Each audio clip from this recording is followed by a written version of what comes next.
This is Kate from the Library Whispers, and today I'm going to do another reading from this lovely vintage book from 1896.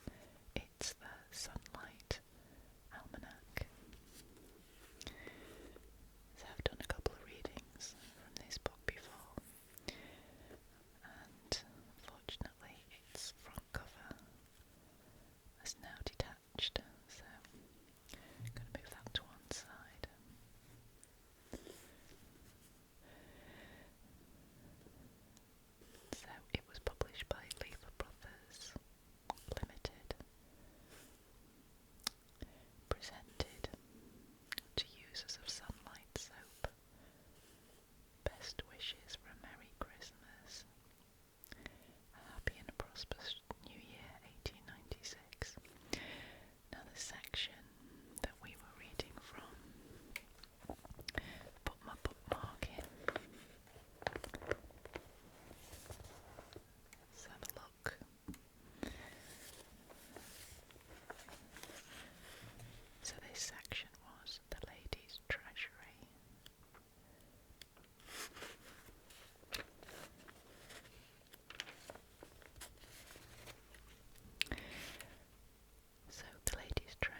is either rudeness or ignorance.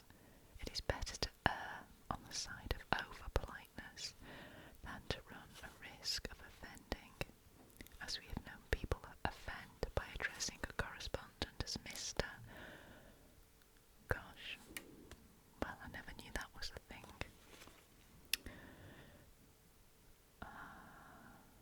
Right. Business letters and all letters except those manifestly of a gossipy and purely amusing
trusting you will forgive me if inadvertently I have led you to think otherwise, and greatly regretting giving you pain.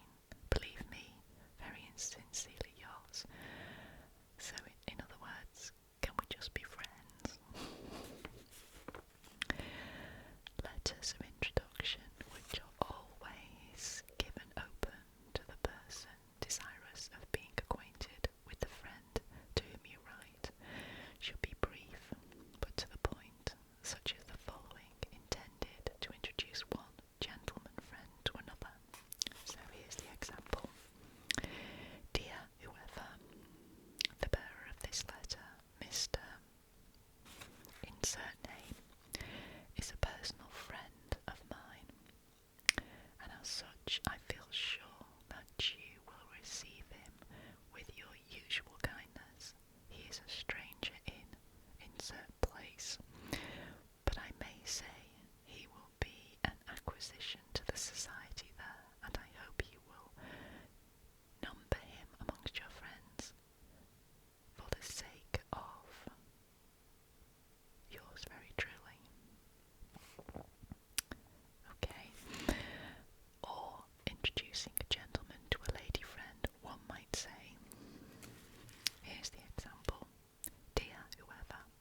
1st instant at 7:30.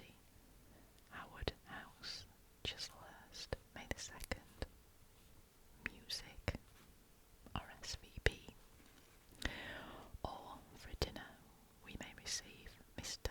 Whoever requests the pleasure of Mr. and Mrs. Whoever's company to dinner on Monday the 13th inst. At 7:18 Rowland Terrace, etc.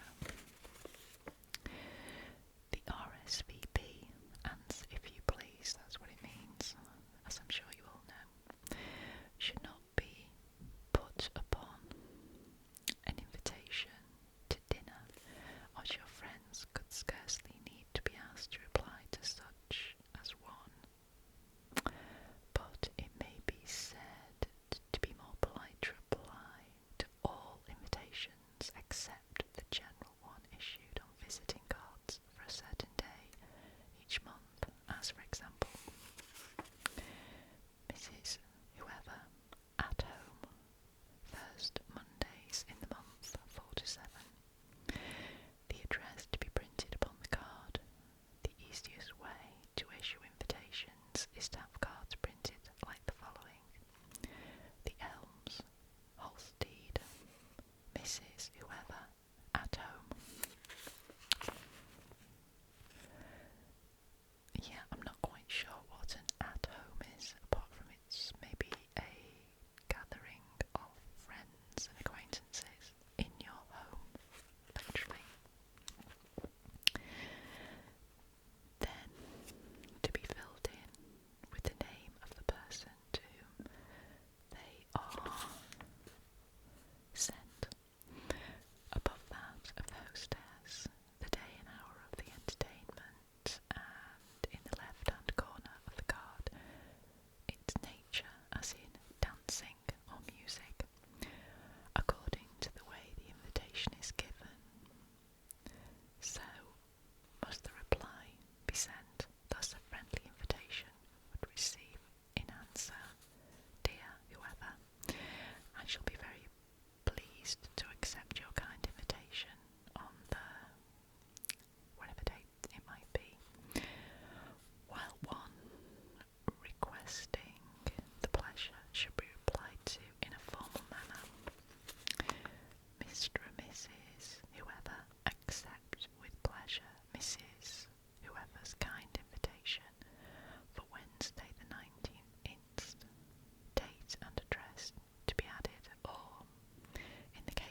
he's next in rank. Sorry, it's just this writing is so tiny. I'm struggling to see it.